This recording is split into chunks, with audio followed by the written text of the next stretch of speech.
Hello everyone, this is Aarti and welcome back to your own Pathshala. आज की class में हम डिस्कस करेंगे सीटेट दिसंबर 2024 का पेपर 1 और उसका भी चाइल्ड डेवलपमेंट एंड पेडागोजी वाला जो पार्ट है, जो आपके 30 क्वेश्चंस आपसे पूछे जाते हैं सीटेट के पेपर में, हम उसको डिस्कस करेंगे। सेट एच है मेरे पास ये, ठीक है, मैं आपको दिखा देती हूँ। This is set H, yes, ये सेट एच है मेरे पास, जिसका हम ये पेपर डिस्कस करेंगे। और हिंदी और इंग्लिश इसमें जो लैंग्वेज है वो हम डिस्कस करेंगे। इसमें कई लैंग्वेजेस होती हैं सीटेट में, आपको पता ही होगा, असमीज़, बंगाली, मराठी, कन्नड़, जो भी लैंग्वेज से आप देना चाहते हो। तो हिंदी और इंग्लिश वाले सेट हम सॉल्व कर रहे हैं, ठीक है। सो इसका CDP वाला सेक्शन हम सॉल्व करेंगे, जो 30 क्वेश्चंस का आपका पोर्शन होता है। फर्स्ट पार्ट इसमें आपका होता है ये, ठीक है, पार्ट 1 होता है। तो स्टार्ट करते हैं। ये देखिए भाई, फर्स्ट पार्ट है आपका यहाँ पर चाइल्ड डेवलपमेंट एंड पेडागोजी, बाल विकास व शिक्षा शास्त्र। फर्स्ट क्वेश्चन देखिए, mastery oriented learners typically attribute success to dash and failure to dash. इसमें आपसे पूछ रहा है जो महारत उन्मुख शिक्षार्थी होते हैं वो आमतौर पर सफलता का श्रेय किसको देते हैं और असफलता का श्रेय किसको देते हैं, ये आपको बताना है। सो सबसे पहले मास्टरी ओरिएंटेड लर्नर्स क्या होते हैं, यानी जो महारत उन्मुख शिक्षार्थी हैं वो क्या होते हैं उसको समझिए। मास्टरी ओरिएंटेड लर्नर्स होते हैं जो लर्नर्स किसी भी शिक्षा में, जिस भी शिक्षा की डिसिप्लिन को, यानी जिस भी, जैसे इंग्लिश को पढ़ रहे हैं या मैथ्स को पढ़ रहे हैं या फिर जो भी उनका सब्जेक्ट है या जो भी उनका फील्ड है, उस फील्ड में जो महारत हासिल करते हैं या फिर अपने ही क्षेत्र में जो मास्टरी पर ज़्यादा फोकस करते हैं, उनका जो व्यवहार है, उनका जो सोचने का तरीका है वो कैसा होता है, यानी वो अपनी सफलता के लिए और असफलता के लिए किसको जिम्मेदार मानते हैं, ये आपसे पूछा गया है। फर्स्ट ऑप्शन देखिए, एबिलिटी एंड गुड लक को वो सफलता का और टास्क डिफिकल्टी को असफलता का। तो देखिए जो मास्टरी ओरिएंटेड लर्नर्स है वो गुड लक या बैड लक की कहीं, वो लक के बारे में कहीं बात नहीं करते हैं, वो केवल अपनी क्षमता के बारे में बात करते हैं और प्रयास के बारे में बात करते हैं, ठीक है। टास्क डिफिकल्टी, यानी अपना टास्क डिफिकल्टी कैसे, यानी उन्होंने अपना जो फेलियर का श्रेय है वो ये बोल दिया कि काम ही मुश्किल था, पर ऐसा नहीं होता है। जो खुद अपने आप को काबिल बनाते हैं उनको काम मुश्किल नहीं लगता है, ठीक है। जैसे आप अगर पढ़ो ना और बोल दो पेपर ही मुश्किल था, पेपर भाई उनके लिए मुश्किल क्यों नहीं था जिन्होंने पढ़ाई की है, तो ये ऑप्शन गलत है। नेक्स्ट देखिए कि वो सफलता मानते हैं कि एबिलिटी और एफर्ट से, बिल्कुल ठीक है। और बैड लक नहीं, वो लक की तो बात ही नहीं करते हैं, ठीक है। जो इंसान मेहनती होगा, जो परिश्रमी होगा, जो अपने फील्ड में अच्छा नॉलेज लेगा, वो लक की बात नहीं करेगा। एबिलिटी और गुड लक, लक की बात अगेन नहीं है, तो लक वाला तो आपको काट ही देना है। एबिलिटी एंड एफर्ट बिल्कुल सक्सेस के लिए और इनसफिशिएंट एफर्ट फेलियर के लिए, ये बिल्कुल सही ऑप्शन है, ऑप्शन 4। जो भी मास्टरी ओरिएंटेड लर्नर्स हैं वो सक्सेस का श्रेय देते हैं एबिलिटी और एफर्ट को, कि वो मानते हैं कि जो अगर उनके अंदर क्षमता है और प्रयास पूरा किया जाए तो फिर वो सक्सेस हासिल कर लेते हैं। लेकिन अगर सफिशिएंट एफर्ट नहीं है, यानी प्रयास में कमी रह गई है, यानी अगर आपका सीटेट का पेपर किसी वजह से क्लियर नहीं हो पा रहा है, तो आप मान लीजिए कि आपके प्रयास में कहीं ना कहीं कमी रह गई है। सो देखो और सुधार करो, ठीक है। सो ऑप्शन 4 इसका करेक्ट आंसर है। नेक्स्ट देखिए, Which of the following statement represents proximodistal principle of development? Principle of development आपको पता है, सी टेट हो या कोई भी टेट हो, ठीक है। अगर आप एच टेट की भी तैयारी कर रहे हैं या किसी भी अदर स्टेट टेट की तैयारी कर रहे हैं तो आपको पता है प्रिंसिपल ऑफ डेवलपमेंट बहुत इंपॉर्टेंट टॉपिक है, ठीक है। ये आपको करना ही करना है। अब इसमें बात की गई है यहाँ पर प्रॉक्सिमोडिस्टल प्रिंसिपल की। प्रॉक्सिमोडिस्टल प्रिंसिपल के बारे में मैं आपको थोड़ा बता दूं। जो प्रॉक्सिमोडिस्टल है और सिफेलोकॉर्डल, ये है प्रिंसिपल ऑफ डायरेक्शन, ठीक है। क्या है? Principle of direction of development, principle of direction, principle of direction of development, ठीक है। कौन से हैं दो? एक तो है प्रॉक्सिमोडिस्टल, ये मैं आपको बताऊंगी कि क्या होते हैं डिटेल में, और दूसरा है आपका सिफेलोकॉर्डल। दूसरा क्या है? सिफेलोकॉर्डल। जो प्रॉक्सिमोडिस्टल है वो क्या होता है भाई? जो आपका प्रॉक्सिमोडिस्टल है, प्रॉक्सिमोडिस्टल होता है आपका कि जो आपका डेवलपमेंट है वो सेंटर से पेरिफेरी तक होगा, ठीक है, यानी सेंटर से और पेरिफेरी तक आपका डेवलपमेंट होगा, ये होता है प्रॉक्सिमोडिस्टल। ये डायरेक्शन का प्रिंसिपल है, ठीक है, दिशा का प्रिंसिपल है, दिशा का सिद्धांत है। सिफेलोकॉर्डल होता है सिफेलो, सिफेलो का मतलब होता है मस्तिष्क, सिफेलोकॉर्डल, सिफेलोकॉर्डल का मतलब होता है कि मस्तिष्क से पैर की ओर, ठीक है। यानी अगर आपने बच्चों को कभी ऑब्जर्व किया हो तो आपको पता है कि जो बच्चे होते हैं उनके हेड पे कंट्रोल पहले आता है, फिर उनके शोल्डर पे कंट्रोल आता है, फिर उनके पैरों पे कंट्रोल आता है, टोर्सो पे, पेट वाले हिस्से पे कंट्रोल आता है, फिर उनके पैरों पे कंट्रोल आता है, ये होता है सिफेलोकॉर्डल। सो ये दोनों डायरेक्शन के डेवलपमेंट, एक सेकंड, ये दोनों डायरेक्शन के प्रिंसिपल के डेवलपमेंट है, ठीक है, ये दोनों डायरेक्शन के प्रिंसिपल के डेवलपमेंट है। इसमें आपसे प्रॉक्सिमोडिस्टल के बारे में पूछा गया, आप अपने सवाल पर चलते हैं। थोड़ा सा भी सवाल के साथ साथ थोड़ा सा एक्स्ट्रा जानकारी भी यहाँ पर मैं आपको देती चल रही हूँ ताकि आपका रिवीजन भी होता रहे। Development is multi directional and multi dimensional. अब आपको ये बताना है कि चारों जो कथन आपको दिए गए हैं इनमें से कौन सा कथन आपको प्रॉक्सिमोडिस्टल डेवलपमेंट के बारे में बताता है, यानी डेवलपमेंट सेंटर से पेरिफेरी तक होता है। पहले डेवलपमेंट बॉडी के सेंटर में होता है, फिर पेरिफेरी तक यानी एक्सट्रीमिटीज तक यानी किनारों तक, छोर तक जाता है। सो पहला है डेवलपमेंट इज मल्टी डायमेंशनल और मल्टी डायरेक्शनल। डेवलपमेंट है जो मल्टी डायरेक्शनल होता है, मल्टी डायमेंशनल होता है, ठीक है। ये बात तो सही है, लेकिन ये प्रॉक्सिमोडिस्टल प्रिंसिपल ऑफ डेवलपमेंट को समझाता नहीं है। ये स्टेटमेंट जो है प्रॉक्सिमोडिस्टल को रिप्रेजेंट नहीं कर रहा है, ठीक है। बात तो ये सही है लेकिन प्रॉक्सिमोडिस्टल से रिलेटेड नहीं है, तो यहाँ पर ये गलत हो जाएगा। नेक्स्ट है identical twins living in a different culture can develop different rates. Culture की और रेट्स की तो प्रॉक्सिमोडिस्टल बात ही नहीं करता है, ये तो दिशा का सिद्धांत है, तो दिशा की बात करेगा, गलत है। Children develop ability to grasp the ball before putting beads into the thread. हाँ, ये देखिए, अब ये वाला ऑप्शन देखिए आप कि बच्चा जो है वो बॉल को पकड़ने की क्षमता उसके अंदर पहले आती है और धागे में मोती पिरोने की क्षमता उसमें बाद में आती है, ठीक है। ये बात बिल्कुल सही है, क्योंकि देखो ये होता है पाम, बच्चा बॉल को पकड़ेगा हथेली की मदद से, तो पहले उसके कंट्रोल हथेली में आया है, उसके बाद बच्चा कहाँ जा रहा है, उसके बाद बच्चा जो पिरोएगा मोती थ्रेड में, धागे में मोती पिरो रहा है, तो उसमें उसकी कंट्रोल फिंगर में आ गया है। तो पहले डेवलपमेंट हुआ है यहाँ पर सेंटर में, है ना, देखो सेंटर से चलता आ रहा है ना, पहले शोल्डर्स में डेवलपमेंट होगा, फिर उसके इधर यहाँ आया है, फिर फिंगर टिप्स में जा रहा है, फिर उसके बाद मोती वो पिरोने लगता है। तो इसका मतलब ये दिशा का सिद्धांत बता रहा है, और कौन सी, प्रॉक्सिमोडिस्टल का बता रहा है, ठीक है। क्योंकि अगर सर से पैर तक बात होती तो सिफेलोकॉर्डल का, अभी पाम से उंगलियों तक यानी सेंटर से पेरिफेरी तक बात हो रही है, तो हमारा है ये प्रॉक्सिमोडिस्टल का सिद्धांत को रिप्रेजेंट करता है। तो इसका आंसर हो जाएगा भाई 3। नेक्स्ट क्वेश्चन है according to Vygotsky children speak to themselves. Vygotsky हैं जो हमारे, इनका पूरा नाम है लेव वाइगोस्की। जो लेव वाइगोस्की हैं वो किसकी बात करते हैं, वो बात करते हैं कि बच्चा अपने आप से बात करता है, क्यों करता है, कौन सा जो स्टेटमेंट है वो उसके बारे में सही है, आपको बताना है। To aid thought and for self regulation, अपने ही विचारों को एक दिशा देने के लिए, अपने आप को ही एक गति, एक दिशा प्रदान करने के लिए, अपने आप को डायरेक्शन देने के लिए। नेक्स्ट टू प्रोवाइड रीइंफोर्समेंट, अपने आप को पुनर्बलन देने के लिए। और अडल्ट्स, जब अडल्ट्स उसको इग्नोर करते हैं बिकॉज दे आर ईगोसेंट्रिक, क्योंकि वो अहम केंद्रीयवाद उनके अंदर ज़्यादा होता है, अहम केंद्रित होते हैं, आत्म केंद्रित होते हैं।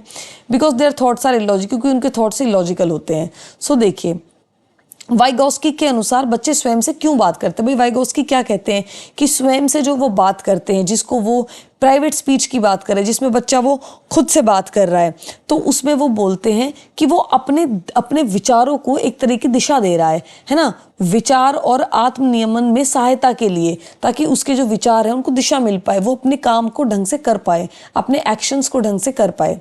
सो इसीलिए इसका आंसर हो जाएगा 1, क्योंकि वाइगोस्की बात ही इसकी करते हैं कि जो बच्चा अपने आप से बात कर रहा है, जिसकी प्राइवेट स्पीच की, आपको पता है वाइगोस्की ने 3 स्पीच की बात की है, मैंने आपको चाइल्ड उसमें पेडागोजी में भी पढ़ाया है, जो मैं आपको इंग्लिश पेडागोजी पढ़ाई थी उसमें भी मैंने आपको वाइगोस्की की 3 स्पीच के बारे में बात किया था। एक थी आपकी सोशल स्पीच जिसमें बच्चा रोता है, रोकर के सारी बात समझाता है, ठीक है, मैं आपको यहाँ लिख देती हूँ। एक है आपकी सोशल स्पीच, एक है आपकी प्राइवेट स्पीच। प्राइवेट स्पीच में बच्चा खुद से बात करता है, बड़बड़ा के फुसफुसा के बात करता है। और तीसरी आपकी इनर स्पीच, जिसको साइलेंट स्पीच भी बोलते हैं। इनर स्पीच में बच्चा मुंह से कुछ नहीं बोलता है, सिर्फ उसके दिमाग में उसके थॉट्स चल रहे होते हैं, जिसको वो इनर स्पीच कहते हैं, ठीक है। इन तीनों स्पीच के बारे में कौन बात करते हैं, आपके लेव वाइगोस्की बात करते हैं, ठीक है भाई। तो इसका आंसर हो जाएगा 1। नेक्स्ट है challenges in social communication are evident in. सामाजिक संचार में चुनौतियां किस में स्पष्ट होती हैं। आपको चार बातें बताई गई हैं, आपको बताना है कौन सी बात सामाजिक कम्युनिकेशन यानी सोशल कम्युनिकेशन में जो प्रॉब्लम्स हैं उसको दर्शा रही हैं। ठीक है, सो देखिए, attention deficit hyper activity disorder, ये आपका ADHD।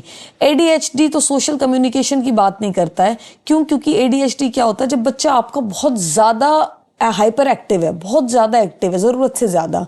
ठीक है, अगर आपका बच्चा ज़रूरत से ज़्यादा एक्टिव है, अगर वो एक जगह पर अटेंशन ही नहीं लगा पा रहा है, एक जगह पर फोकस ही नहीं कर पा रहा है, थोड़ी देर भी बैठ नहीं पा रहा है टिक के, क्योंकि देखो पढ़ाई में या किसी भी डेवलपमेंट के लिए बच्चे का अटेंशन लगाना बहुत ज़रूरी है। अगर बच्चा अटेंशन नहीं लगाएगा तो बच्चा फिर कैसे डेवलप कर पाएगा, है ना, किसी भी चीज़ को सीख कैसे पाएगा। तो अटेंशन तो यहाँ पर बहुत ज़रूरी है, लेकिन ये कम्युनिकेशन के लिए नहीं है। ADHD होता है आपका जहाँ बच्चा बहुत हाइपर एक्टिव है और उस हाइपर एक्टिविटी की वजह से बच्चा आपका अटेंशन नहीं दे पाता है। सो ये इसके लिए नहीं, सोशल कम्युनिकेशन के लिए नहीं है ये चीज़। नेक्स्ट है सेरिब्रल पाल्सी। सेरिब्रल पाल्सी आपकी 21 जो आपकी डिजीज़ है, जिसको आपको RTE में आपका राइट टू एजुकेशन में इंक्लूड किया गया है, जिसको आप पढ़ते हो। सो उसके अंदर एक सेरिब्रल पाल्सी डिजीज़ आती है, तो ये भी उसके अंदर नहीं है। ऑटिज्म स्पेक्ट्रम डिसऑर्डर, ऑटिज्म जो स्पेक्ट्रम डिसऑर्डर है ये भाई आपका कम्युनिकेशन से रिलेटेड होता है। आपको पता है कि ऑटिस्टिक जो बच्चे होते हैं उनको सोशली कम्युनिकेट करने में बहुत प्रॉब्लम आती है, वो ढंग से सबके साथ कम्युनिकेशन नहीं कर पाते। ठीक है, सो उनको ऑटिज्म स्पेक्ट्रम डिसऑर्डर होता है। लर्निंग डिसेबिलिटीज़ का इससे कोई लेना देना नहीं है सोशल, क्योंकि लर्निंग डिसेबिलिटीज़ तो अलग अलग प्रकार की हो सकती है। डिस्कैल्कुलिया हो सकती है, डिस्ग्राफिया हो सकती है, डिस्मॉर्फिया हो सकती है, ठीक है, डिस्प्रैक्सिया हो सकती है, डिसलेक्सिया हो सकती है। सो इनका तो मतलब सिर्फ कम्युनिकेशन से कोई लेना देना नहीं है। कैलकुलिया है तो मैथ से प्रॉब्लम है, ठीक है, डिस्प्रैक्सिया है किसी में रीडिंग से प्रॉब्लम है, ग्राफिया है तो राइटिंग से प्रॉब्लम है। सो इस तरह की ये हैं। ठीक है, इसका राइट आंसर है 3। ऑटिज्म वाले जो बच्चे होते हैं उनको सोशल कम्युनिकेशन में प्रॉब्लम आती है, मोटी सी बात ये है। नेक्स्ट क्वेश्चन देखिए, According to Vygotsky's theory of learning and development, which of the following is an example of scaffolding? जो मचान और ढांचा की जो बात करते हैं, ठीक है, या आलंबन की जो बात करते हैं, वो उसमें आपसे पूछा गया है कि जो वाइगोस्की की थ्योरी है लर्निंग और डेवलपमेंट की, कौन सा इसमें से जो कथन है वो स्कैफोल्डिंग के बारे में बताता है, स्कैफोल्डिंग उसके एग्जाम्पल देता है। स्कैफोल्डिंग आपको पता है, मैं आपको बता दूं स्कैफोल्डिंग क्या होता है। स्कैफोल्डिंग होता है कि जब बच्चे को हम मदद देते हैं, जैसे MKO होता है मोर नॉलेजेबल अदर, जो बच्चे से ज़्यादा जानता है उस फील्ड में। इसका मैं आपको एक उदाहरण देती हूँ। जैसे फादर अगर अपने बच्चे को साइकिल चलाना सिखाते हैं तो फादर हो गए उसके MKO यानी मोर नॉलेजेबल अदर, ठीक है। और बच्चे को वो जो साइकिल चलाना सिखा रहे हैं, और कब तक, जब तक बच्चा उसको खुद से करना ना सीख जाए, ठीक है, यानी उसको हल्का सा एक सपोर्ट दे रहे हैं, उसको एक गाइडेंस दे रहे हैं, उसको बोलते हैं स्कैफोल्डिंग। ठीक है, क्या बोलते हैं? स्कैफोल्डिंग। यानी जब तक हेल्प करना, जब तक बच्चा खुद से ना सीख जाए, ऑटोनोमसली उस चीज़ को करना ना सीख जाए, उसको बोलते हैं स्कैफोल्डिंग। इस पर एग्जाम्पल बताना है। Breaking a task down into smaller steps and providing support as needed, तो काम को छोटे छोटे टुकड़ों में तोड़ देना और जहाँ जहाँ सपोर्ट की ज़रूरत है वहाँ देना, बिल्कुल। Providing a student with a grade for their work as motivation, उसको ग्रेड दे देना कि उसको मोटिवेशन मिले, नहीं, ये स्कैफोल्डिंग का उदाहरण नहीं है। Providing a student with reading assignment read करने में उसको एक हेल्प कर देना, and asking them to answer question, और क्वेश्चन को इंडिपेंडेंट हेल्प करने में नहीं। Demonstrating a skill to a student and laying having, ये डिमॉन्स्ट्रेशन स्किल हो गया कि डिमॉन्स्ट्रेट कर दो और उसके बाद उस पर मास्टरी कर लो, नहीं। स्कैफोल्डिंग होता है उसकी मदद करना, जहाँ ज़रूरत है वहाँ उसकी मदद करना, और किसी काम को छोटे छोटे यानी उसको सिखाना, ठीक है, उसको जीरो से सिखाना, उसको जीरो से हीरो बनाना। सो जीरो से हीरो बनाने को बोलते हैं हम स्कैफोल्डिंग। तो इसका राइट आंसर है 1। नेक्स्ट क्वेश्चन देखिए, dysgraphia is characterized by, dysgraphia क्या होता है भाई, ये आपसे पूछा गया। लर्निंग डिसेबिलिटीज का मैंने वीडियो भी डाल रखा है चैनल पे, उसको जाके देख लेना आप। लर्निंग डिसेबिलिटीज में सारे लर्निंग डिसेबिलिटीज आपकी कवर कर रखी हैं। लर्निंग डिसेबिलिटीज होता क्या है, इसमें आपसे पूछा है। डिलेड मोटर स्किल्स होती है, difficulty in writing, lack of reading fluency, या रिपीटेटिव बिहेवियरल पैटर्न। तो आपको पता है डिस्ग्राफिया, जहां पर आपसे ग्राफ की बात कर दी जाए, ठीक है, जहां पर आपसे ग्राफ की बात कर दी जाए तो आप समझ लेना कि वो आपका राइटिंग से रिलेटेड कुछ है, ठीक है, ग्राफ यानी राइटिंग से रिलेटेड, तो इसका आंसर आ जाएगा डिफिकल्टी इन राइटिंग। इसको लिखने में थोड़ी प्रॉब्लम आती है, तो इसका मतलब उसको कौन सी लर्निंग डिसेबिलिटी है, डिस्ग्राफिया। ठीक है, लेखन कौशल की विशेषता है, इसमें तो देखो सीधा ही बता दिया, लेखन कौशल की भी हिंदी में देख लेना आप। ठीक है, अगर आपको इंग्लिश में कुछ समझना है तो हिंदी में भी एक बार देख लेना। लिखित कार्य में चुनौती, सो इसमें तो क्लियर ही है। ठीक है, बिल्कुल देखो इतना आसान कर दिया आपके लिए। नेक्स्ट क्वेश्चन देखिए, in order to help students to become good problem solvers, a teacher should emphasize on the practice of। बच्चा प्रॉब्लम को सॉल्व कर सके और अच्छा प्रॉब्लम सॉल्वर बने, तो जो शिक्षक है उसको किस चीज़ के ऊपर बल देना चाहिए, ये आपको बताना है। Focusing on information that confirm existing beliefs and pre conception.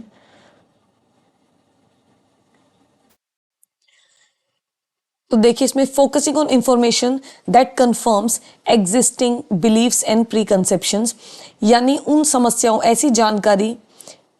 ऐसी जानकारी पर ध्यान देना जो पहले से मौजूद विश्वासों और पूर्वाग्रहों की पुष्टि करे। ऐसी जानकारी पर ध्यान देने से उनकी प्रॉब्लम सॉल्विंग की जो एबिलिटी है वो बढ़ेगी नहीं। समस्याओं को विशिष्ट, यानी approaching problem in a particular fixed fashion. अगर फिक्स फैक्शन में ही, अगर फिक्स पैटर्न में ही समस्याओं का अप्रोच करोगे तो फिर आपके अंदर जो सोचने की जो भिन्नता है, जो डाइवर्सिटी है, वो कैसे आएगी? आप अलग अलग कैसे सोचोगे, है ना? आप नहीं सोच पाओगे अगर फिक्स तरीके से पढ़ोगे तो ये तो गलत है। Breaking large complex problem into smaller manageable problems, ये बिल्कुल सही स्टेप है। अरे अगर समस्या बड़ी है तो छोटे छोटे टुकड़ों में उसको डिवाइड कर दो और फिर उसको सॉल्व करो, ताकि आप उसको ढंग से सॉल्व कर पाओ। और यही सही अप्रोच है। जब भी आप किसी बड़ी प्रॉब्लम में फंस जाते हो, चाहे वो सवाल हो, पढ़ाई हो, लाइफ हो, अगर आप उस प्रॉब्लम्स को हिस्से कर दो, छोटे छोटे टुकड़े कर दो, तो आप इजीली उसको सॉल्व कर पाओगे। ठीक है, सो इसका राइट आंसर हो गया हमारा 3। सब बड़ी और जटिल समस्याओं को छोटी प्रबंधनीय समस्याओं में विभाजित करना।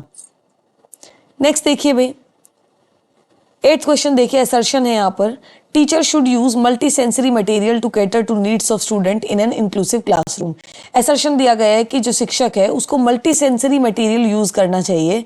मल्टी सेंसरी मटेरियल है यानी जो बहुसंवेदी सामग्री है, ठीक है, यानी जिसमें आपकी मल्टी सेंसेस, कई सेंसेस का यूज हो, सुनने का, देखने का, टच करने का यूज करना चाहिए इंक्लूसिव क्लासरूम में। और रीजन, इसका कारण दिया गया है कि inclusive classroom should adopt standardization of curricular material as well as assessment strategies, कि जो curricular material उसकी standardization, उसका standard भी हो, as well as assessment strategies भी हो उसके अंदर। तो इसका आपको राइट आंसर बताना है कि आपका assertion ट्रू है या रीजन फॉल्स है, ट्रू है, जो बताना हो। चूज करेक्ट ऑप्शन है आपका, देखो A is true, R is false. A true, देखो teacher should use multi sensory material, यानी शिक्षक को अपने क्लासरूम में मल्टी सेंसरी मटेरियल यूज करना चाहिए, बिल्कुल करना चाहिए, ताकि जो स्टूडेंट है उसको इंक्लूसिव क्लासरूम में बिल्कुल करना चाहिए। इसका कारण क्या दिया है? ताकि इंक्लूसिव क्लासरूम में सब कुछ हो और curricular material as well as नहीं। इसका एक कारण सही नहीं है ना, ये कारण वैसे सही है लेकिन इसके संदर्भ में सही नहीं है ना भाई। इसमें बात क्या की गई, उससे रिलेटिव रेलिवेंट ही नहीं है, रेलिवेंट भी तो होना चाहिए। Teacher multi sensory material use करेगा, उसका कारण क्या होना चाहिए? ताकि बच्चे की जो बहु इंद्रियां हैं, यानी जो उसकी जो मल्टी सेंसेस हैं, उसकी कई सारी सेंसेस उसमें इन्वॉल्व हो। जब बच्चे की जितने सारी सेंसेस उसमें इन्वॉल्व होंगी, उतना ही बच्चा बेहतर डेवलप करेगा खुद को। ठीक है, सो इसका सही कारण ये होना चाहिए। So A is true but R is false. A सही है लेकिन आर जो उसका कथन है, जो कारण है, वो गलत है। सो 1 इसका राइट आंसर है। ठीक है, एक सेकंड, नेक्स्ट देखिए भाई 9th। In the constructivist view, individuals are passively influenced by environmental events. Constructivist view बताना है आपको कि कंस्ट्रक्टिविस्ट व्यू क्या होता है, कि जो इंडिविजुअल्स हैं वो पैसिवली इन्फ्लुएंस होते हैं एनवायरमेंट से। Individuals are condition to learn new behaviours, कि इंडिविजुअल्स की ऐसी, जो व्यक्ति हैं उसकी ऐसी कंडीशनिंग होती है कि वो नए बिहेवियर सीख सके।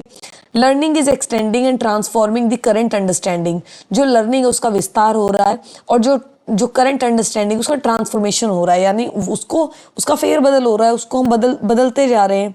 ये बात सही है। Learning is simply writing association on the blank slates on our brains. नहीं, ब्लैंक स्लेट्स की तो बात ही नहीं करते हैं, है ना। राइट, ये कंस्ट्रक्टिविस्ट जो होते हैं हमारे, ब्लैंक स्लेट की तो बात ही नहीं करते हैं। तो रचनावादी दृष्टिकोण में व्यक्ति, हाँ, तो इसका राइट आंसर है हमारा 3, क्योंकि देखो लर्निंग एक्सटेंड हो रही है। कंस्ट्रक्टिविस्ट क्या मानता है कि जो आपकी लर्निंग है उसका कंटिन्यूअसली विस्तार हो रहा है, आप अपनी नॉलेज को बढ़ा रहे हो और ट्रांसफॉर्म कर रहे हो पुराने ज्ञान को नए ज्ञान में, आप सीधे ट्रांसफॉर्म करते जा रहे हो। तो इसका राइट आंसर है 3।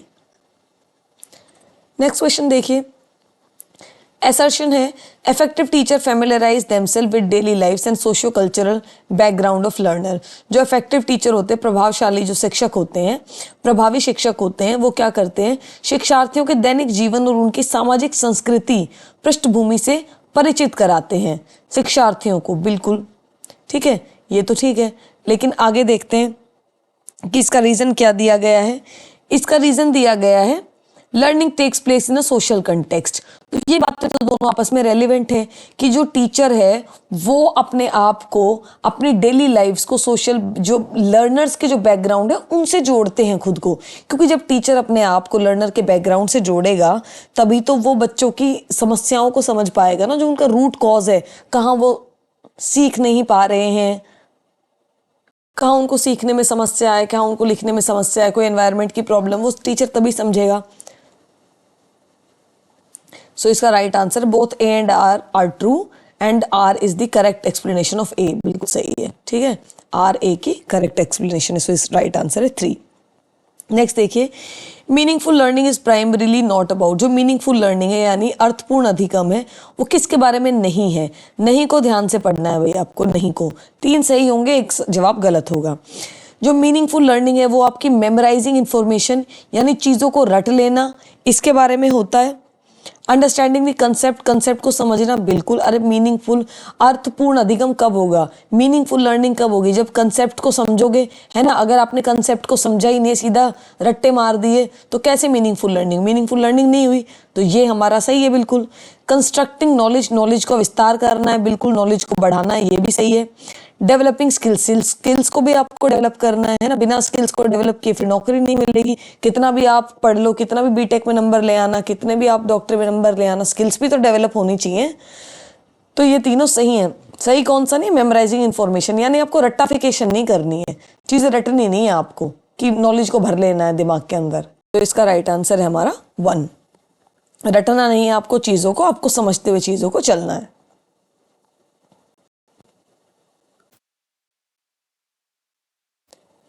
नेक्स्ट है भाई 12th क्वेश्चन देखिए, teacher should encourage boys of her class to participate in sports while assigning art decoration to girls. ये तो बात सुनने में गलत लग रही है कि जो शिक्षक है उसको लड़कों को तो बोल देना चाहिए कि वो स्पोर्ट्स में जाके पार्टिसिपेट करें और लड़कियों को काम दे देना चाहिए क्लास को सजाने का, आर्ट को, डेकोरेशन को सजाने का। ठीक है, अब इसका रीजन देख लीजिए। Children acquire gender roles primarily because of the underlying biological difference. ये तो दोनों ही बात भाई महामूर्खता वाली है, इनको तो दोनों को कट कर दो। ठीक है, आंसर देखने की आंसर देखिए इसके, A is true, R is false. A true है, नहीं, दोनों में से कोई ट्रू नहीं है भाई। टीचर को बॉयज को क्यों एनकरेज करना चाहिए स्पोर्ट्स के लिए, हाँ, क्यों एनकरेज करना चाहिए। लड़कियां भी तो स्पोर्ट्स में इक्वली पार्टिसिपेट करेंगी ना, तभी तो ओलंपिक्स में गोल्ड लेके आएंगी, है ना। तभी तो, क्योंकि जब पार्टिसिपेट स्कूल में ही नहीं कराओगे आप उनको तो वो कैसे ओलंपिक्स में गोल्ड लेके आ पाएंगी, है ना। लड़कियां आगे कैसे बढ़ेंगी, तो कथन बिल्कुल गलत है। जेंडर के ऊपर आप पार्टिसिपेट नहीं करा रहे हो। रीजन इसका देखिए, children acquire gender roles primarily because of the underlying biological differences. Biological differences उनके अंदर होते हैं, ऐसा कुछ भी नहीं है भाई। कोई बायोलॉजिकल डिफरेंसेस उनके अंदर नहीं होते, जेंडर से रिलेटेड कोई बायोलॉजिकल डिफरेंसेस उनके अंदर ऐसे नहीं होते जिसमें वो स्पोर्ट्स में पार्टिसिपेट कर सकते हैं और डेकोरेशन के लिए गर्ल्स हैं, ऐसा कुछ भी नहीं होता है। ठीक है, ये तो भाई डिफरेंसेस जो पार्टिसिपेट कराने वाले हैं उनकी सोच में होते हैं डिफरेंस, है ना। उनकी सोच में ही डिफरेंस है, भेदभाव है। बाकी बच्चों के अंदर कोई डिफरेंस नहीं। आप जैसा माहौल, जैसा एक्सपोजर उनको दोगे ऐसा ही वो बच्चा आगे आपका निकल करके आएगा। सो इसका both A and R false, both A and R true, both A and R, of course यार, both A and R false, दोनों ही चीजें आपकी गलत हैं यहाँ पर। राइट आंसर है 2। नेक्स्ट देखिए, kinesthetic learners prefer to learn through. जो काइनेस्थेटिक लर्नर्स होते हैं वो कैसे सीखते हैं? सीइंग यानी देख के, टचिंग, डूइंग एंड मूविंग और लिसनिंग। तो जो आपको पता है जो काइनेस्थेटिक लर्नर्स होते हैं वो क्या होते हैं? काइनेस्थेटिक का मतलब ही क्या होता है? ठीक है, काइनेटिक एनर्जी आपने सुना होगा, काइनेटिक एनर्जी सुना है ना भाई। साइंस के बच्चों को तो खैर पता ही होगा, बाकी जिसको नहीं पता उसको बता देती हूँ। काइनेटिक एनर्जी होती है जो एनर्जी आपकी मूव कर रही है, ठीक है, जो मूविंग में है, यानी उसमें कुछ मूवमेंट हो रही है। सो उसी से वर्ड निकल कर आता है आपका काइनेस्थेटिक। काइनेस्थेटिक लर्नर्स वो होते हैं जो किसी चीज़ को मूव करते हुए और देख कर सीखते हैं, यानी देखना नहीं, उसमें सिर्फ देख कर नहीं सीखना है, टच करके नहीं सीखना है, सुनकर नहीं सीखना है, डूइंग एंड मूविंग, खुद से करना है और मूव करके सीखना है। सो इसका राइट आंसर है 2। नेक्स्ट है, according to Howard Gardner, while scientist would exhibit high dash intelligence, a dash sculptor would have a high intelligence। इसमें आपको इंटेलिजेंस की बात की है, ठीक है, बुद्धि के बारे में बात की है। अकॉर्डिंग टू हार्वर्ड गार्डनर के अकॉर्डिंग जो साइंटिस्ट है वो क्या एग्जिबिट करेगा? कौन सी बुद्धि? और जो स्कल्प्टर है यानी जो मूर्तिकार है वो कौन सी बुद्धि एग्जिबिट करेगा, आपको बताना है। सो देखिए, जो आपका साइंटिस्ट होता है उसके अंदर क्या होता है? उसके अंदर लॉजिकल और मैथमेटिकल रीजनिंग आपको मिलेगी, तभी तो वो साइंटिस्ट बनेगा, है ना। साइंस और मैथ्स उसने पढ़ा होगा। नेचुरलिस्टिक वो होते हैं जो पेड़ पौधों से बहुत प्यार करते हैं, ग्रीनरी से बहुत प्यार करते हैं, ठीक है। ट्रांसट्रक्टिव नहीं होगा। स्पेशल वो होते हैं जिनको जगह की थोड़ी समझ होती है, जैसे डॉक्टर होते हैं, ऑपरेशन करना है तो कौन सी जगह में क्या क्या करना है ना, जो या फिर जो आपके थोड़ा ड्राइंग बनाते हैं उनको भी स्पेशल इंटेलिजेंस होती है।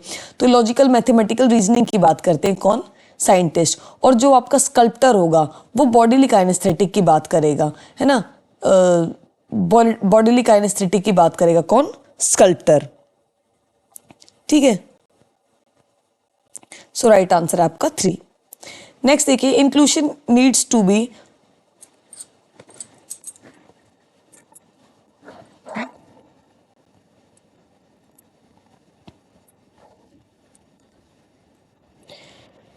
Inclusion needs to be promoted through. Inclusion है उसको हमें कैसे प्रमोट करना चाहिए? फ्लेक्सिबल करिकुलम के थ्रू प्रमोट करना चाहिए, कोऑपरेटिव लर्निंग के थ्रू, असेसिबिलिटी ऑफ बिल्डिंग के थ्रू, या फिर सेग्रीगेशन एंड लेबलिंग के थ्रू। भाई सेग्रीगेशन और लेबलिंग तो बिल्कुल ही नहीं करते, है ना। अरे सेग्रीगेशन यानी छटनी कर देना कि ये बच्चा वहाँ बैठेगा, ये बच्चा वहाँ बैठेगा। हमें इंक्लूशन में सेग्रीगेशन की तो बात ही नहीं आती। सेग्रीगेशन और इंक्लूशन अपोजिट वर्ड्स हैं, ठीक है। इंक्लूजन मतलब जोड़ना, सबको एक साथ लेकर चलना, मिलाना, सब चीज़ को इंक्लूड करना। सेग्रीगेट मतलब अलग थलग कर देना, ठीक है। तो इंक्लूजन की तो कहीं बात ही नहीं होती इसमें, सेग्रीगेशन की तो बात ही नहीं होती। फ्लेक्सिबल करिकुलम होना चाहिए, बिल्कुल होना चाहिए इंक्लूशन में। कोऑपरेटिव लर्निंग होनी चाहिए, बिल्कुल होनी चाहिए, एक बच्चा दूसरे को साथ लेकर के चले, सिखाए। एक्सेसिबिलिटी ऑफ बिल्डिंग, बिल्कुल। सो ये तीनों बातें सही हैं, लेकिन सेग्रीगेशन जहां भी आ जाए वहां इंक्लूजन खड़ा नहीं हो सकता। जहां इंक्लूजन खड़ा है वहां सेग्रीगेशन खड़ा नहीं हो सकता। सो इन तीनों में देखिए कौन से कोड्स, 1 3 3 तो है ही नहीं, 3 को तो काट दो। सो ये 1 2 4 इसका राइट आंसर हो जाएगा, ठीक है भाई।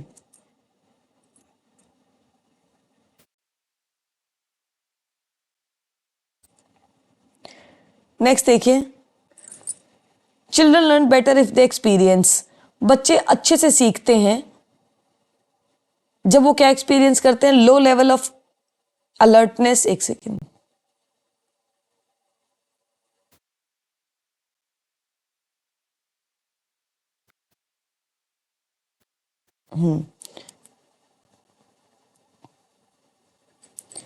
लो लेवल ऑफ अलर्टनेस यानी अलर्ट बहुत कम है वो एक्टिविटी के ड्यूरिंग, तो वो अच्छे से सीखेंगे। कैसे अच्छे से सीखेंगे?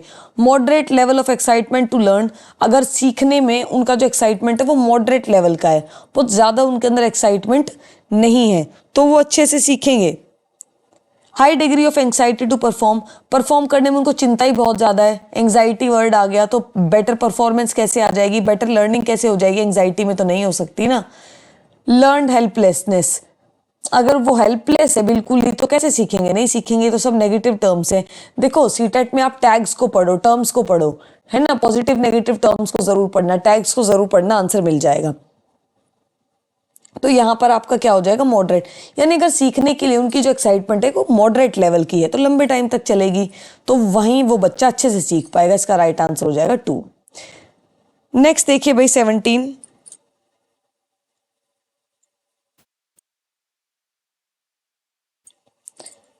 Children below the age of 5 to 6 year should not be pressurized to write properly and write within lines। जो बच्चे 5 से 6 साल से नीचे के हैं उनको बहुत ज़्यादा प्रेशराइज नहीं करना चाहिए कि वो अच्छे से लिखें, लाइन में लिखें। कारण क्या दिया गया है इसका, children gain a control of fine motor skills from 5 to 6 years onward. बच्चे की जो फाइन मोटर स्किल्स हैं वो 5 से 6 साल में क्या है, डेवलप होती हैं। ये इसका आंसर दिया गया है, रीजन दिया गया। सो देख लेते हैं, A is true R is false. नहीं भाई, दोनों बातें सही हैं। दोनों बातें क्यों सही हैं कि बच्चे की जो फाइन मोटर स्किल्स हैं, फाइन मोटर स्किल्स क्या होती है, जिनमें वो टिप्स पकड़ना सीख जाता है, जिनमें वो अच्छी राइटिंग करना सीख जाता है, यानी टिप्स पे जब कंट्रोल आता है तो उसको फाइन मोटर स्किल्स बोलते हैं। जो मोटी मसल्स हैं उन पर कंट्रोल आता है उसको ग्रॉस मोटर स्किल्स बोलते हैं। ठीक है भाई, फाइन मोटर स्किल्स पर जब 5 to 6 के बच्चे का कंट्रोल आ रहा है तो उससे नीचे क्यों आपको उसको प्रेशराइज करना। जो चीज़ उसके अंदर डेवलप ही नहीं हुई, जो पेड़ बड़ा ही नहीं हुआ, वो आपको सेब फल कहाँ से दे देगा, है ना। जो पौधा बड़ा ही नहीं हुआ है वो आपको फल कहाँ से देगा। तो जब उसके अंदर क्षमता ही नहीं है, बच्चा है ही नहीं अभी 1-1.5 साल का, चलेगा कहाँ से। 2 महीने के बच्चे को बोलो कि खड़ा होके भाग दौड़ लगा, नहीं लगा पाएगा। ठीक है, अनरियलिस्टिक बात नहीं करो। तो 5 से 6 साल के बच्चे को आप बोलोगे सुंदर लिखाई लिखो, कर्सिव हैंडराइटिंग लिखो, नहीं लिख पाएगा। तो उसको प्रेशराइज मत करो। लिख पा रहा है तो बहुत अच्छा है, लेकिन अगर नहीं लिख पा रहा तो उसको प्रेशराइज मत करो। ठीक है, सो चिल्ड्रन, क्योंकि बच्चे का कंट्रोल ही 5 से 6 साल के बाद आता है, तो क्यों उसको पहले प्रेशराइज करना। दोनों बातें बिल्कुल सही है। आर इसकी करेक्ट एक्सप्लेनेशन भी है। So both A and R true. R is the correct explanation of A. हाँ, 3 इसका राइट आंसर है। नेक्स्ट देखिए, children often come up with their own explanations of events and around them. बच्चे, आपको पता है कि आसपास की अपनी घटनाओं को लेकर एक्सप्लेनेशंस लेकर आते ही अपनी। On being probed as to why does it rain, Siya says, और सिया से जब पूछा गया कि क्यों बारिश होती, सिया कहती God was tired of carrying the buckets of water on his shoulder। भगवान अपने कंधों पे पानी की बाल्टियां उठा उठा के थक गए थे। ठीक है, सच एक्सप्लेनेशन, ऐसी एक्सप्लेनेशन वो क्या बताती हैं।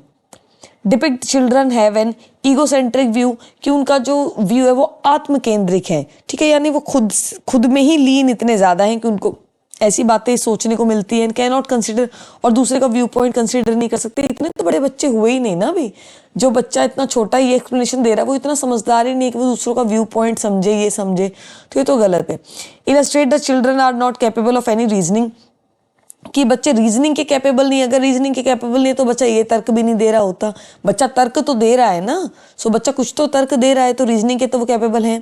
Prove that children's thinking is much lesser than adults quantitatively. हाँ, ये बात बिल्कुल सही है कि जो बच्चों की जो सोचने की क्षमता है वो अभी बड़ों के हिसाब से बहुत कम है, तो बच्चे वैसा ही सोच पा रहे हैं। Indicate the children have understanding rooted in their cultural, इसमें कल्चरल कंटेक्स्ट की तो बात ही नहीं कही। इसका राइट आंसर है 3। नेक्स्ट है भाई 19।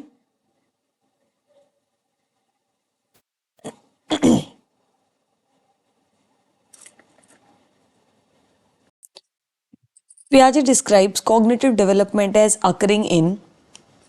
पियाजे कॉग्निटिव डेवलपमेंट को क्या डिस्क्राइब करते हैं, पियाजे संज्ञानात्मक विकास का किस प्रकार वर्णन करते हैं। कॉन्टिन्यूअस कॉन्टिनम के बारे में वो कहते हैं। 4 overlapping culture of specific stages, वो 4 ओवरलैपिंग कल्चर की बात करते हैं, नहीं।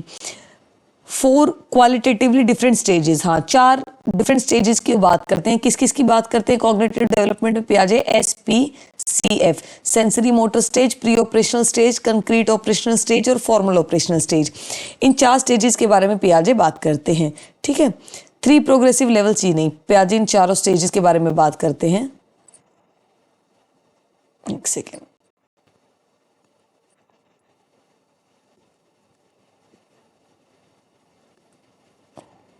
जी हाँ, तो पियाजे इन 4 स्टेजेस के बारे में बात करते हैं। सो इसका राइट आंसर है 3। ठीक है, नेक्स्ट देखिए, during play time at school Rishabh, a 7-year-old boy, picked a doll to play with. ठीक है, स्कूल में खेलने के समय ऋषभ एक लड़का है, 7 साल का है, वो डॉल को उठा लेता है खेलने के लिए। Some of his peers made fun of him for choice of toy. कुछ जो उसके साथी होते हैं वो खिलौने की चॉइस के लिए उसका मजाक उड़ाते हैं कि भाई तुमने ये डॉल उठा ली, तुम तो लड़के हो, तुम डॉल से कैसे खेल रहे हो। As a teacher who wants his students to grow up with gender role flexibility, which of the following, एक शिक्षक होने के नाते जो कि ये चाहता है कि जो उसके बच्चे हैं, जो उसके स्टूडेंट्स हैं, वो इस तरह से बड़े हों कि उनके अंदर जेंडर रोल फ्लेक्सिबिलिटी आए। यानी लड़के के अंदर ऐसा ना हो कि वो रसोई का काम नहीं कर सकता और लड़की के अंदर ऐसा ना हो कि वो बाहर के काम करने के लिए कर रही है तो कुछ बहुत बड़ा कर रही है। नहीं, लड़के और लड़की समान है। लड़का अगर ऑफिस में जाके लैपटॉप पे काम करता है तो लड़का घर में खाना भी बना सकता है, ठीक है। और अगर लड़की घर में खाना बना रही है तो वही ऑफिस में जाके काम करने की भी काबिलियत रखती है ना। वो डॉक्टर बनने की भी काबिलियत रखती है, ओलंपिक्स में भाला फेंकने की भी काबिलियत रखती है।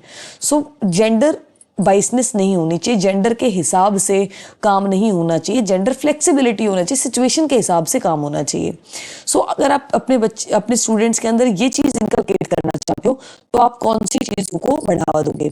Talk to Rishabh that, Rishabh से आप बात करोगे dolls are suitable for girls and boys की। ऋषभ को ये बोलोगे कि अरे डॉल्स लड़कियों के लिए हैं और बॉयज़ लड़कों के लिए, बॉयज़ के लिए डॉल्स नहीं है, सो ऐसा नहीं करना है। नहीं, ये तो बहुत गलत है, ये तो बिल्कुल ही सिखाना है।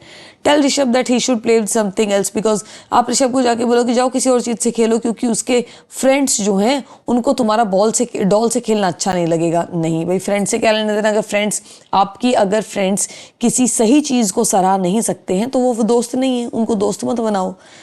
Let Rishabh play with doll and tell other children that they can also choose any toy of their choice. Rishabh को डॉल से खेलने दो और बच्चों को भी ये बताओ कि वो किसी भी खिलौने से खेल सकते हैं जिससे उनका मन करे। Quietly take away the doll, चुपचाप डॉल को ले लो और उसको एक कार दे दो ऋषभ को, कुछ कहे बिना। तो ऐसा नहीं करना है, ठीक है। ऋषभ को खेलने दो भाई डॉल से, लिव एंड लेट लिव, जियो और जीने दो। ऋषभ को डॉल से खेलने दो और बाकी को समझाओ तुम्हारा भी जिससे मन करे तुम उससे खेलो, कोई फर्क नहीं पड़ता लड़का है लड़की, तुम भाई किसी से भी खेल सकते हो, ठीक है। नेक्स्ट देखिए क्वेश्चन, इन डेवलपमेंटल टर्म्स में a time frame where an individual upholds an amplified sensitivity to particular incentive for developing particular skills to function in an efficient manner is referred to as development dash of development। आपको बताएं, विकास के संदर्भ में एक समय सीमा जिसमें एक व्यक्ति विशिष्ट उत्प्रेरणाओं के प्रति परिवर्धित संवेदनशीलता रखता है, जिसमें कि वह कुशल तरीके से कार्य करने के लिए विशेष कौशल विकसित कर सके, वह विकास की कौन सी डैश कहलाई जाती है, ये आपको बताना है, ठीक है। सो देखिए इस क्वेश्चन में आप इंसेंटिव पीरियड बोलते हैं इसको, स्टिमुलस पीरियड, क्रिटिकल पीरियड या एनकोडिंग पीरियड। देखो, जिस समय सीमा में एक व्यक्ति विशिष्ट उत्प्रेरणाओं के प्रति परिवर्धित संवेदनशीलता रखता है, यानी एम्प्लीफाइड सेंसिटिविटी रखता है, तो ऐसे पीरियड को हम बोलते हैं क्रिटिकल पीरियड। क्या बोलते हैं? Critical period. तो इसका राइट आंसर हो जाएगा 3। इंसेंटिव्स की इसमें बात की नहीं, स्टिमुलस पीरियड नहीं होता है, एनकोडिंग नहीं होता है क्रिटिकल पीरियड। सो इसका राइट आंसर है 3। नेक्स्ट देखिए, in order to cater to needs of students struggling with attention deficit hyperactivity disorder, teacher should avoid। जो ADHD जो बच्चे हैं उनको कंट्रोल करने के लिए, यानी उनकी नीड्स को फुलफिल करने के लिए टीचर को क्या अवॉइड करना चाहिए? क्रिएटिंग डिस्ट्रैक्शन, मेकिंग नॉइसेज, कि वो डिस्ट्रैक्शंस ना करे और कोई आवाज़ ना करे ज़्यादा। फ्लेक्सिबिलिटी इन करिकुलर मटेरियल, फ्लेक्सिबिलिटी लानी चाहिए, तो फ्लेक्सिबिलिटी को तो अवॉइड नहीं करना है ना, फ्लेक्सिबिलिटी को तो लाना है, अवॉइड करने की बात कर रहा है। ब्रेकिंग द टास्क, हाँ छोटे छोटे पोर्शन में टास्क को तोड़ देना चाहिए, तो बात बिल्कुल सही करना चाहिए। यूजिंग मल्टी सेंसरी मटेरियल, ये भी करनी चाहिए, ये भी करनी चाहिए। क्या नहीं करना चाहिए? डिस्ट्रैक्शन ना क्रिएट करे टीचर और नॉइस ना मचाए, शोर ना मचाए ज़्यादा। सो फर्स्ट इसका राइट आंसर है।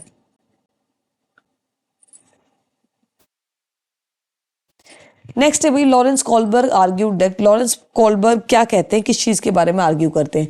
Moral development in children occurs in continuous manner. Moral development है जो बच्चों में कंटिन्यूस मैनर में चलती है, कि भाई 3 साल के बच्चे में इतनी मैच्योरिटी, 6 साल के में इतनी, फिर 20 में इतनी, फिर 60 में इतनी, ऐसा नहीं है,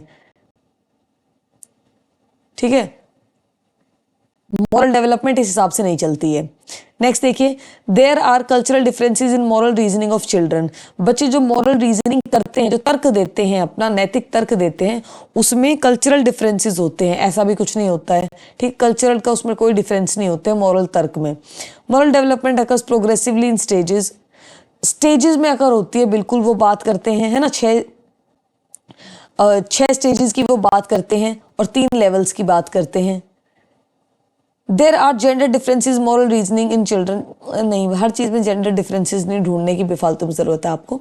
मॉरल रीजनिंग में कोई जेंडर डिफरेंस की बात नहीं की गई है। मॉरल डेवलपमेंट जो होती है वो आपकी स्टेजेस में अकर होती है, बिल्कुल सही बात है, ठीक है। लॉरेंस कोलबर्ग ने 3 लेवल्स दिए हैं आपकी और 6 स्टेजेस दिए हैं, ठीक है। हर एक लेवल में 2-2 स्टेज उन्होंने दी है।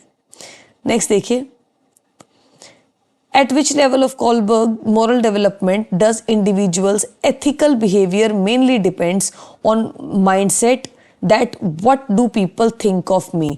आपको बताना है कि moral development के कौन से लेवल पे जो इंडिविजुअल है वो ये सोचता है कि लोग मेरे बारे में क्या सोचेंगे। ये कौन से लेवल पे सोचता है भाई वो।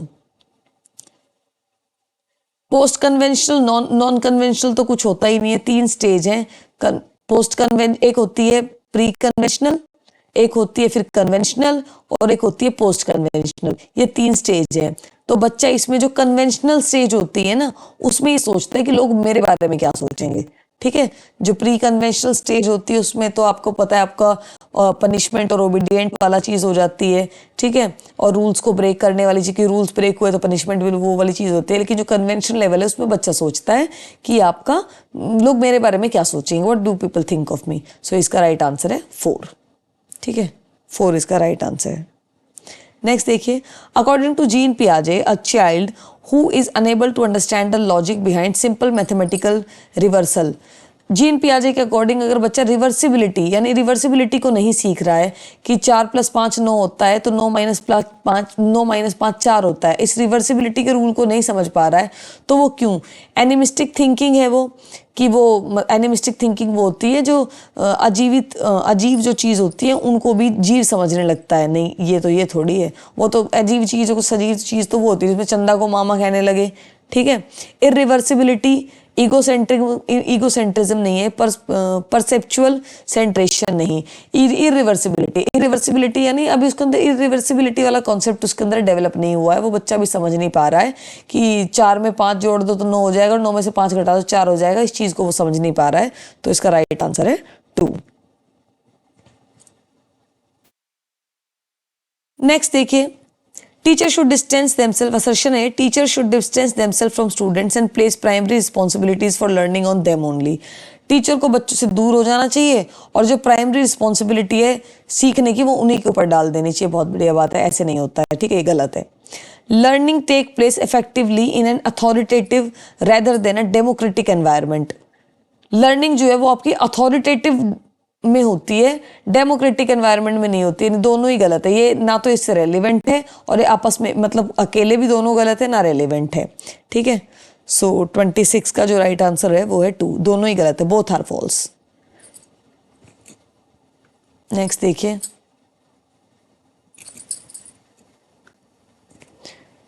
स्कैफोल्डिंग प्रोवाइडेड बाय असर्शन है scaffolding provided by teacher hinder the learning process of children. जो टीचर स्कैफोल्डिंग प्रोवाइड करते हैं, ठीक है, मचान या ढांचा प्रोवाइड करते हैं यानी कोई मदद प्रोवाइड करते हैं बच्चों को, तो उससे बच्चों का जो सीखने का जो प्रोसेस है वो हिंडर, वो कहीं ना कहीं कॉम्प्रोमाइज़ होता है, वो कम हो जाता है।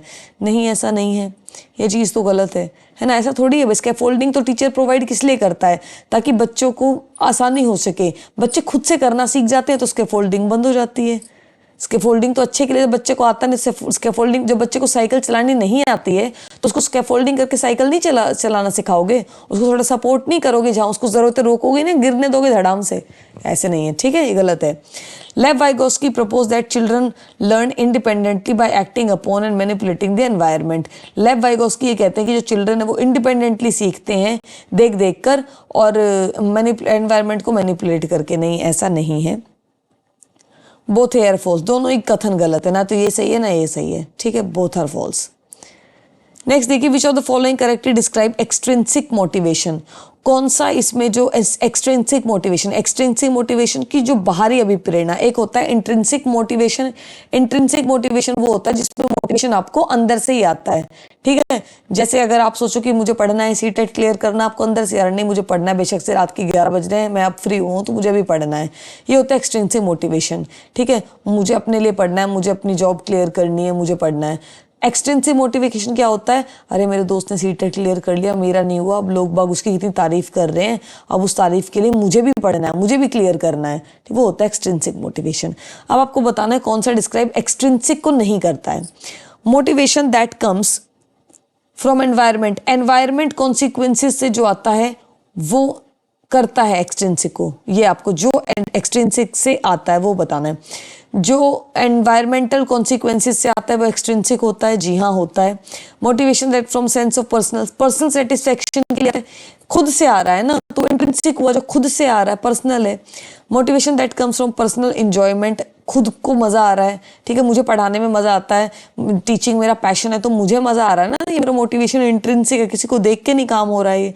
Motivation that comes from internal factor से जो मोटिवेशन आते हैं तीनों इंट्रिंसिक है और ये एक्सट्रिंसिक है, सो इसका राइट आंसर है 1। नेक्स्ट है 2 important cognitive development milestones of sensory motor stage of Piaget's theory of cognitive development are, जो sensory motor stage के दो important cognitive development के milestone आपको बताने हैं क्या है। एनिमिज्म और ट्रांसफॉर्मेशन, एनिमिज्म ऑफ ट्रांसफॉर्मेशन ये आपका सेंसरी मोटर स्टेज में नहीं आता है, एनिमिज्म, ठीक है, जिसमें जीववाद बच्चा करने लगता है। क्लासिफिकेशन सीडेशन बिल्कुल नहीं। ऑब्जेक्ट परमानेंस डिफर्ड इमिटेशन बिल्कुल, ऑब्जेक्ट परमानेंस इसमें आ जाता है, शुरू में नहीं होता है। सेंसरी मोटर में भी अगर और थोड़ा डिटेल में आप पढ़ोगे सेंसरी मोटर को तो उसमें भी 2 होते हैं, आपको पता है 0 से 2 वर्ष की अवस्था होती है, जिसमें जब 0 से 1 वर्ष में ऑब्जेक्ट परमानेंस नहीं आता है। ऑब्जेक्ट परमानेंस का मतलब होता है कि अब बच्चे के अंदर ये नहीं है कि out of sight out of mind, कि उसके दिमाग में अगर कोई चीज़ उसके दिमाग में नहीं है तो उसके घर में भी नहीं है, ऐसा नहीं है। अगर उसको पता है उसके सामने अगर बॉल नहीं है और उसके घर में भी नहीं है, उसको अगर ऐसा लग रहा है कि बॉल उसके सामने नहीं है तो कहीं भी नहीं है, तो इसका मतलब ऑब्जेक्ट परमानेंस उसके अंदर नहीं आई है अभी, 0 से 1 साल की अवस्था में वो है, अर्ली सेंसरी मोटर में। हाँ, और अगर उसको ये लग रहा है कि अगर बॉल यहाँ नहीं है मेरे सामने तो कहीं ना कहीं घर में ही पड़ी होगी, अगर उसको ये है, इतनी सेंस है, तो यानी अब वो उसको ऑब्जेक्ट परमानेंस आ गई है, ठीक है, कि ऑब्जेक्ट परमानेंटली वहाँ है, मम्मी मेरे सामने नहीं है पर मम्मी किचन में है, ये उसको पता चल गया है। और डेफर्ड इमिटेशन, बच्चा अब इमिटेट कर रहा है आपको, भर भर के आपकी नकल उतारा ही जा रहा है, ठीक है। सो ये होता है आपका सेंसरी मोटर स्टेज में, 3rd इसका राइट आंसर। नेक्स्ट देखिए, children are born unruly and need to be socialize. Children unruly born होते हैं, यानी जो अनियंत्रित होते हैं, उनको कोई कंट्रोल तो होता नहीं, तो उनको हमें सोशलाइज करने की ज़रूरत है। या फिर कम इनटू दिस वर्ल्ड, जो बच्चे हैं वो इस दुनिया में आते हैं विद जेनेटिक कोड्स के साथ एंड डिटरमाइन देयर डेस्टिनी, और अपनी किस्मत आजमाते हैं, नहीं। Are greatly influenced by social cultural context they grew up, वो जो जिस कल्चर में जिस परिवेश में वो बड़े होते हैं उससे बहुत इन्फ्लुएंस होते हैं, बहुत प्रभावित होते हैं, बिल्कुल सही बात है। अरे जिस भी आप कल्चर में पले बड़े हो उसी का प्रभाव आपके ऊपर तो पड़ेगा।